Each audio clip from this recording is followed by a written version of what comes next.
Hey guys, it's Brandon from Premier Fitness Systems, and I'm here today for our Move to Better Golf Performance with Cool Clubs to give you guys 5 exercises that every golfer needs from a foundational, fundamental standpoint to play better golf. Okay, so the purpose of today's video series is to give you guys a foundational viewpoint of what you need to be doing in the gym or at home in order to prepare your body to play better golf. What we believe here at Premier Fitness Systems is that movement efficiency trumps everything else, and that you need efficiency of movement first before you can train for performance or even go out on the course and play better golf. What that means to us is we need you moving efficiently. We need you to be able to get into positions. We need you to be able to feel your glutes in a squat exercise. We need you to be able to create rotation and separation.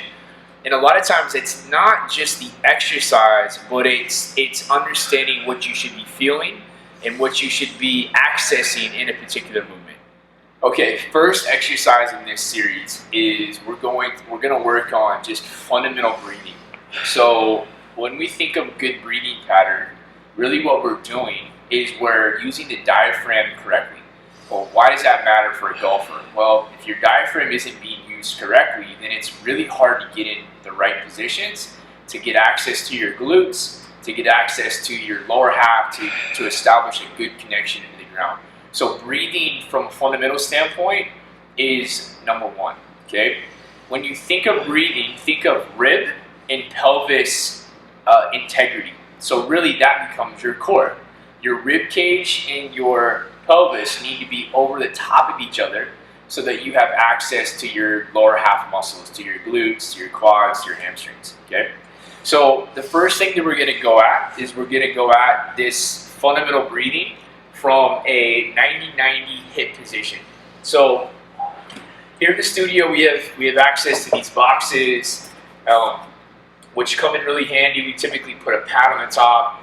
If you're doing this at home, an ottoman, a chair will work. And if you don't have yoga blocks, you could take an article of clothing. You could take really anything that we can establish some pressure between your knees and then also between your feet. So I'm going to lay down. I'm going to take one yoga block and I'm going to place it between my feet. And I want to make sure that I have connection at the top of the block and the bottom of the block.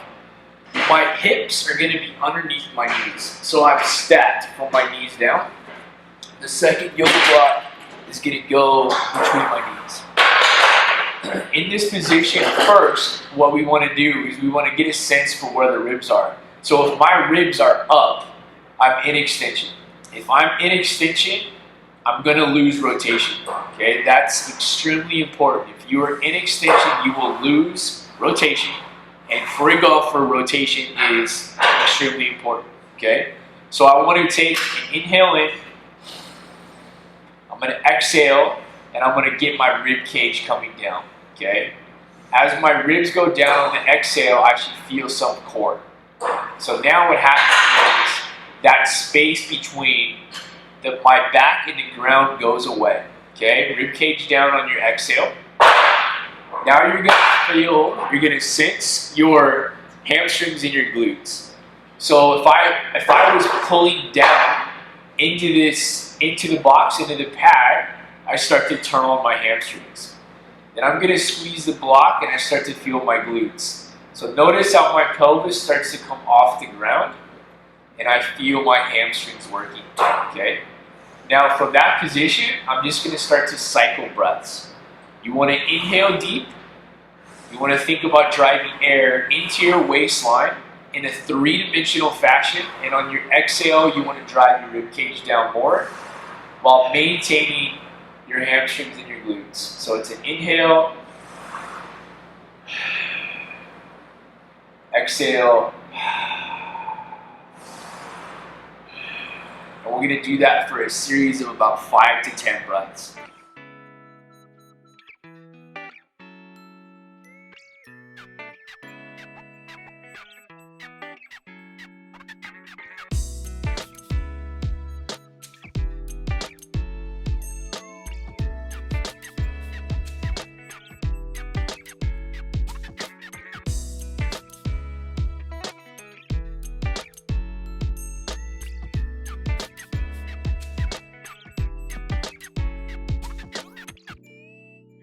exercise number 2 in this series. In this particular exercise, we're going to be working on spinal mobility or spinal segmentation. We're going to work a cat-cow, which probably a lot of you guys have tried. We've done yoga in the past. We work a flexed position into an extended position, but we're going to attack it a little bit different. And the intention here is going to be controlling it one vertebra at a time. So we need all segments of the spine to have a certain degree of freedom, a certain degree of range of motion, so that we don't overuse one segment, and particularly the lumbar spine. So if you lack thoracic extension or flexion, then a lot of the load in a rotational swing is going to end up being pushed to the lumbar spine.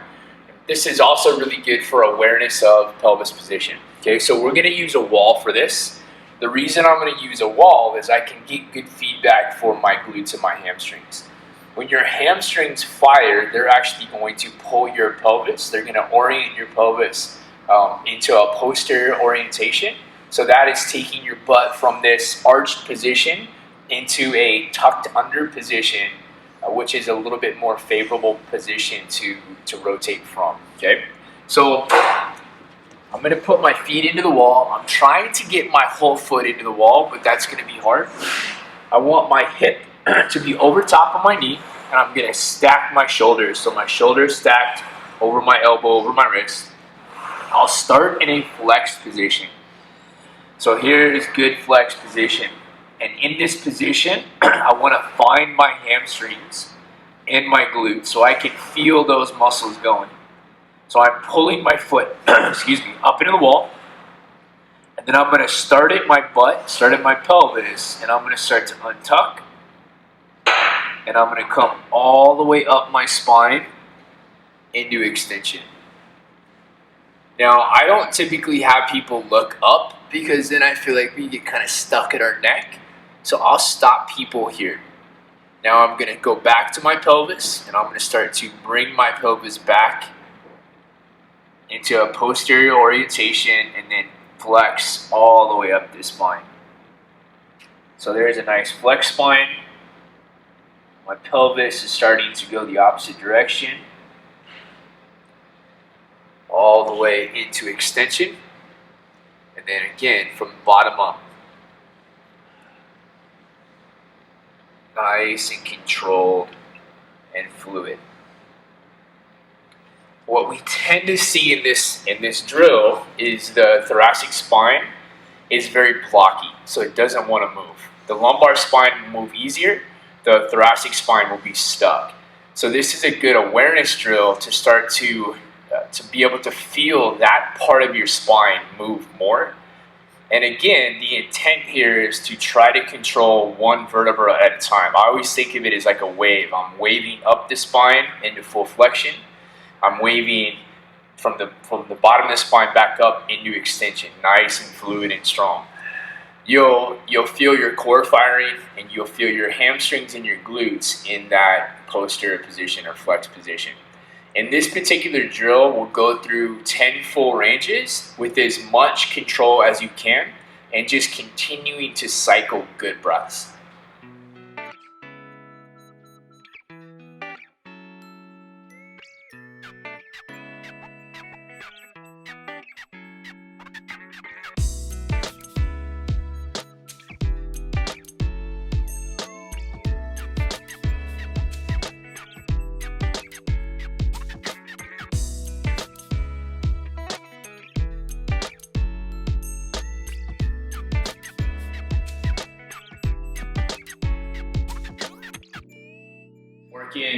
Moving forward into exercise 3 of this series. And again, we're setting this up really to give you guys a good 5 series of exercises that will help you establish better fundamentals and better really control and awareness that will lead into playing better golf. That's the intent of this whole series. Okay, so we worked on establishing better breathing, we worked on controlling segmentation of the spine. Now we'll work on orienting the pelvis into a good optimal position, and then learning how to create power from that position. So we're going to go into a half kneel. So I'm going to have my right leg up, my left leg down on the ground. And I want to, again, orient my pelvis underneath me into a slight posterior tilt. So most people will be dumped forward, okay? They're in this extended posture. We want to get the butt underneath, and when you do that correctly, you should feel a really good stretch in the front of your hips. Your psoas will start to release, and that will also relieve some tension in your low back. So this is a really, really powerful stretch. Okay, so again, I'm really heavy right now over my left leg. My butt is now behind me, the opposite, in a bad position. I'm going to tuck my pelvis underneath me. I start to feel my left glute and my left hamstring, and I just want to start to breathe in that position. I'm then going to drive forward into the stretch without extending through my lumbar spine. So as you drive forward, we want to make sure that we don't just lose the position and end up being extended. Okay, so from the side, you see people do this stretch all the time, and they're just doing this, right? They're getting a stretch, so I feel the stretch, but I'm driving into extension. My lumbar vertebra, my lumbar spine is just getting jammed up. Okay, so we don't want that, because if your lumbar spine is jammed up, the second you go to rotate, you're just jamming onto a joint. Okay, we don't want that. So again, here's my butt in an anterior tilt. My butt's out, my back is extended. I'm going to bring my butt underneath me. I feel my glute fire, I feel my hamstrings. I'll make sure my back isn't extended. I feel good there, and then I'm going to drive forward into that stretch without losing it. Okay, one more time. Butt underneath. Cinch your butt, cinch your glute, cinch your hamstrings. Drive forward into the stretch. Don't lose the position. Once you feel that really good stretch, we're going to stay there. We're going to breathe for 10 seconds. Nice, big, deep diaphragmatic breaths. And then we're going to relax. And we're going to do that 3 times on the left and then 3 times on the right. So this exercise is beneficial from two views. Okay, we have awareness of pelvis orientation. So we're starting to be able to get the butt underneath you. And we're also starting to attack or open the psoas, which frees up your glutes. So we get a lot of benefits from being in a really good position here. Okay, moving forward, exercise number 4. We got ourselves into a really good position with our hips, with our lumbar spine. Now we're going to start to load that position, and then eventually we'll start to create power. We'll try to move dynamically. So just like we were before, I'm going to be in a half kneel. Okay. Now what I'm going to start to do is I want to start to load my up leg. So my pelvis comes underneath me just like we did. I'm going to bring in a little bit of rotation. So I'm going to rotate over my high leg, and then I'm going to start to ramp tension down into the ground with my right, with a goal of actually getting my back knee off the ground. Now, when you're doing this, some of you guys might not actually get the knee off the ground. That's okay. If you get the knee off the ground, but you lose the position or you feel stress, that's no bueno, right? So it's just like anything else. We've got to build. So you're starting to create good strength here on the up leg, the up glute, the up quad. We shouldn't feel stress. We should feel a lot of glute. So pelvis is underneath you.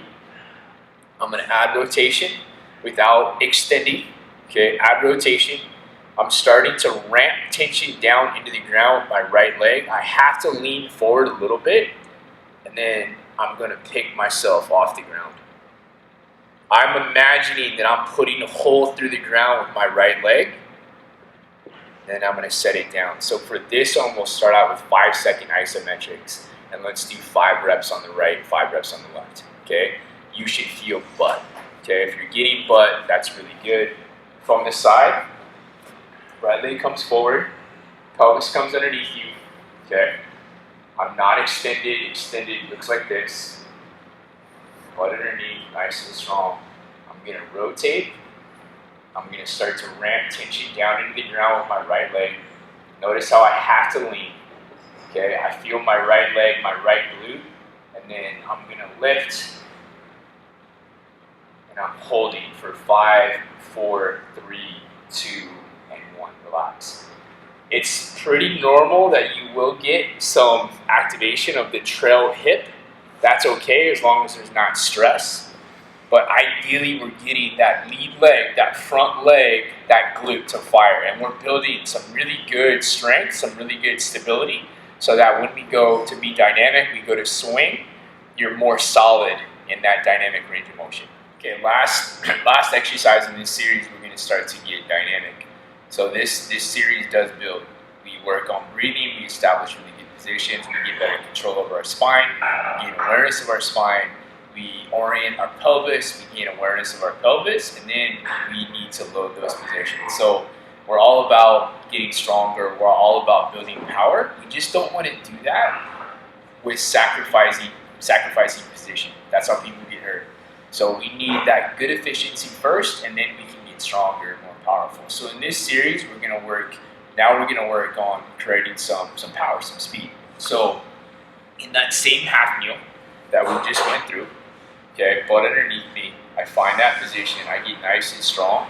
With the medicine ball, I'm going to create some counter motion, and I'm going to medicine ball chop. So when you think of this drill, it's more about not rotating than it is about rotating. So we're becoming stronger at resisting rotation, and because in order to create power, you have to be able to create acceleration and then deceleration. So this drill is really about having a good strong base and then being able to produce power. So imagine I had this medicine ball, okay? I've got it here, I start it, I bring it up as fast as I can, and I chop it back down. I'm gonna stay really grounded, and I'm gonna maintain my hip.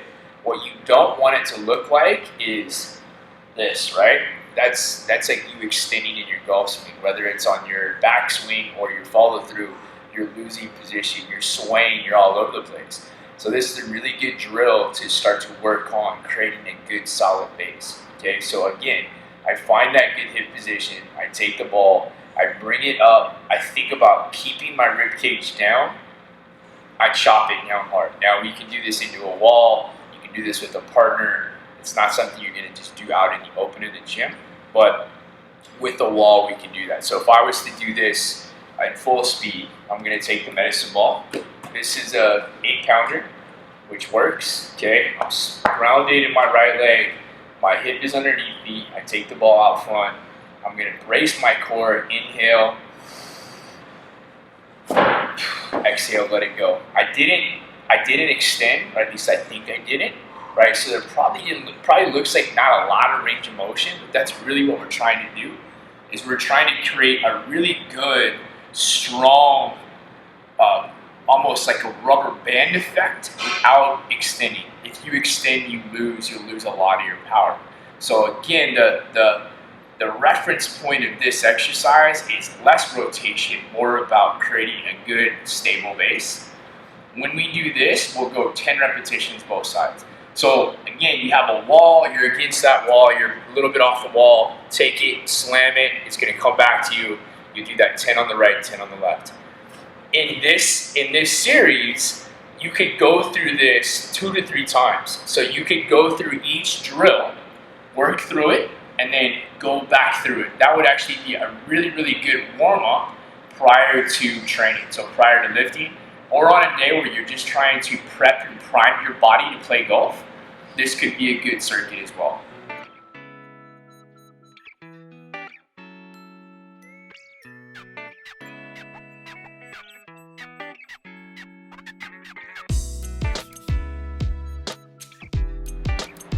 Alright guys, again, Brandon from Premier Fitness Systems with Cool Clubs for our Move to Better Golf Performance series.